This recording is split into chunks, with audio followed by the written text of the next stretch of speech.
नमस्कार, India news के digital platform पर आप सभी का स्वागत है। आपके साथ में हूं वंदना श्रोही। आज हम बात करने वाले हैं तीसरे विश्व युद्ध की। जी हां, सही सुना है आपने, क्योंकि चेतावनी बार बार रूस के राष्ट्रपति पुतिन की ओर से दी जा रही है। उन्होंने यूक्रेन को एक बार फिर चेताया है कि अगर यूक्रेन कोई भी ऐसा कदम उठाता है जो पुतिन नहीं चाहते हैं तो तीसरा वर्ल्ड वॉर हो सकता है।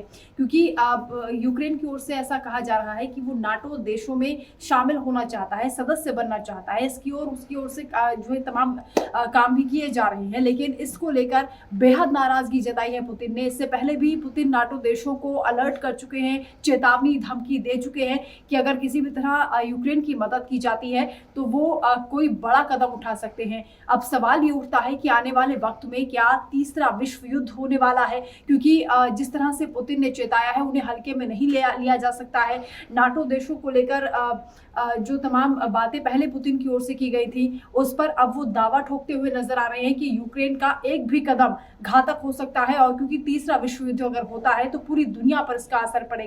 ऐसे में अब ये देखना भी होगा कि यूक्रेन की ओर से क्या बैकस्टेप लिया जाता है, या जो 30 नाटो देश हैं क्या वो सहमति देंगे यूक्रेन को सदस्य बनाने के लिए। क्योंकि तीसरे विश्व युद्ध की अगर बात यहाँ पर सामने आ रही है, दो बड़ी परमाणु शक्तियां पूरी दुनिया की, अमेरिका जिसे सुपर पावर कहा जाता है और रशिया, दुनिया की 90% परमाणु शक्ति इन्हीं दोनों देशों के पास है। अगर तीसरे विश्व युद्ध की बात अगर कही गई है पुतिन की ओर से, अगर दोनों ये महाशक्तियां टकराती हैं तो वाकई इसका बहुत घातक परिणाम पूरी दुनिया पर होगा।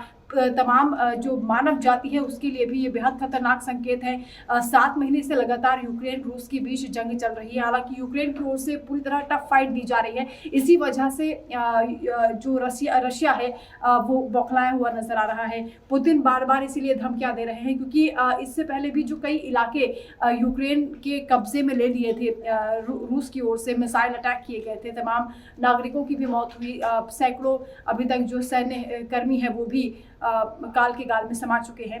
लेकिन आने वाले वक्त में जिस तरह की धमकियां दी जा रही हैं उससे ऐसा लगता है कि यूक्रेन का जो सपोर्ट कर रहे हैं, चाहे वो ब्रिटेन हो, अमेरिका हो, क्योंकि बड़ी खेप हथियारों की लगातार पहुंचाई जा रही है, यूक्रेन की मदद की जा रही है। यूक्रेन जैसा छोटा देश इसीलिए रूस के साथ मुकाबला कर भी पा रहा है, लेकिन इसी से बौखलाया हुआ चीन दिखाई दे रहा है, इसी से बौखलाया हुआ रशिया दिखाई दे रहा है। और यही वजह है कि पुतिन ने एक बार फिर साफ शब्दों में कह दिया है। एक्सपर्ट्स भी ये मान रहे हैं कि अगर पुतिन ने ये बार बार धमकी दी है, चेतावनी दी है, तो हो सकता है कि आने वाले वक्त में वो वाकई ऐसा इंटेंशन रखते हो कि वो खतरनाक कदम उठाया जाए, लेकिन इससे पूरी दुनिया पर असर पड़ेगा। इसलिए अब जरूरी हो जाता है ये देखना कि यूक्रेन की रणनीति क्या होगी और अमेरिका इस पर क्या कदम उठाता है।